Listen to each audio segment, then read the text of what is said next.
42 degree টেম্পারেচারে আমরা যাচ্ছি ভিডিও বানাতে, আর আমার চোখে যে কী হয়েছে সেটা বুঝতেই পারছি না।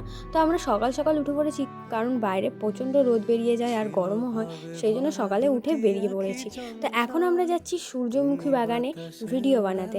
আর দেখো 9টা বাজে আর এখনই যা রোদ আর এত গরম, আমাদের খুব কষ্ট হচ্ছে। তো আমরা তো চলে এসেছি সূর্যমুখী বাগানে। এখানে আমরা আগে থেকেই বলে রেখেছিলাম যে আমরা ভিডিও বানাবো, আর কি দারুণ লাগছে। তো আমার বোন আর মাহি এই ব্যাগে করে সংসার গুছিয়ে এনেছে, মানে যা যা দরকার সব নিয়ে চলে এসেছে। তো এখন আমাদের ভিডিও শর্ট নেওয়া হচ্ছিল, আর শর্ট দিতে গিয়ে এরা যা কাণ্ড করে, মানে জানো এখানে কত প্রজাপতি উড়ে বেড়াচ্ছিল, কি দারুণ লাগছে জায়গাটা।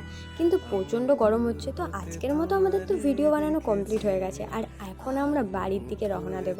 তো আমি এখানে কানেরটা খুলে ফেলছি আগে থেকেই, কারণ আমার খুব গরম হচ্ছে, আর চুলটাও গুটিয়ে নিয়েছি। তো আজকের মতো ভিডিওটা এই পর্যন্তই। ভালো লাগলে একটা লাইক করে দিও। টাটা।